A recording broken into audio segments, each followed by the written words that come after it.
Regardless of debt, bills, skyrocketing tuition fees, wish lists, and a potential black hole for a stomach, you are richer than you were a year ago. Way richer than you were half your life ago. Richer than your parents and grandparents. Yes, it's true that our standard of living has gone up, but that's not what I mean. We might not be richer cash-wise, but we're all millionaires. Choice millionaires. And that's bad. Having choices can be empowering and lead to greater freedom, but having too many choices can present several pitfalls. Namely, the pit of endless options, the pit of regret and dissatisfaction, the pit of lost time and energy, the pit of distractions, the pit of could-bes, and at the center of the pits, the garden of roses. The pit of endless options. The ever-growing abundance of choices and opportunities to our disposal knows no horizon. No generation before us dared dream of our world today. A little device in our hand can summon goods from the other side of the globe in roughly the time of one toilet sitting. Supermarkets offer produce from various countries. If you don't like a type of cheese, no problem. There are 20 other types right next to it. When we have many options available to us, decisions require more thinking, and more thinking requires more energy, which tires the brain. Imagine your friend asking you what you want for dinner, but there's nothing specifically you crave at the time, and you don't really know your friend's cooking skills all that well. It's frustrating. Now imagine your friend asking you to choose between spaghetti, curry, or ramen for dinner. Clear, easy, time to move on with your day. A decision as simple as what to have for dinner is insignificant in the grand scheme of things, but they do consume a bit of your mental energy. One of these decisions isn't going to burn up all of your energy, but a series of decisions can eat a big chunk of it. These days, we don't only have many options available to us, we also have them readily available to us. Do you want to learn a new language? There's an app for that. Do you want to shout into the endless digital void? There's also an app for that. Do you want a new job? There's an app for that. Want a new partner? Well, the pit of regret and dissatisfaction. A cross-sectional study of 475 adults in 2020 found that those who use swipe-based dating apps experience significantly higher rates of psychological distress, anxiety, and depression. It's not hard to see why. With the endless swipes, such an app becomes a maze full of ghosters, trolls, red flags, and walls of rejection.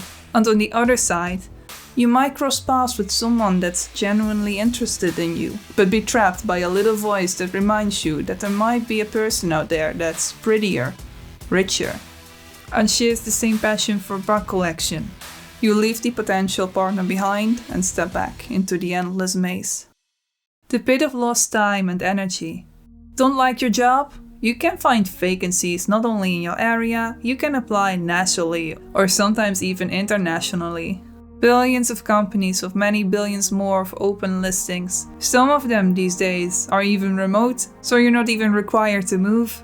Unfortunately, that also means that the better positions are flooded with resumes. Yours is only one grain of rice in a full steaming bowl. Decide to do remote freelance work instead?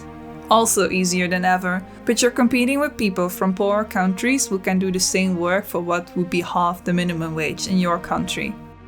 The pit of distractions. When we're sitting at a bus stop, waiting in line, or are slightly bored for a second, we can grab our phone and choose whatever quick entertainment we want. We might even tell ourselves it's better than appearing awkward and alone. We might even tell ourselves we're learning something new from this vertical video. On the next one. On the next one. Okay, so we might be able to reduce some of our options. Turning off notifications on our phone helps.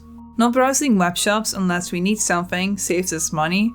Not looking at social media cuts off much needed buzz in our lives. But what are we missing out on? The pit of could-bes.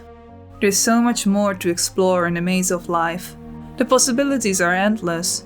Just maybe, around the corner, we see others have more stuff, cooler stuff, have bigger houses, have seemingly better partners. We know we shouldn't compare, but we still do. We know the grass isn't always greener, but it could be. We know there are millions of ways of becoming millionaires, but we don't see the paths. We do see hindsight. If only I'd invested in Bitcoin years ago. If only I had urged that person to go to the doctor earlier. If only. As children, we're rooted more in the present, but as we get older and develop a more analytical view, it's easier to see the missed opportunities of the past and the endless options for the future. All the while, the ticking clock of our lifespan grows louder in the background, and so we get stuck between the what could have beens and what could be's. The Garden of Roses. The most tragic thing of all? This way, we constantly forget to stop and smell the roses. With the endless options in life, it's tempting to try and cram more things in.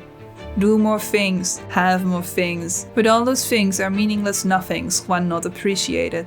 I try to live by this actually. This is why roses are my favorite flowers. They're beautiful, fragile, and bloom only for a short while before withering away.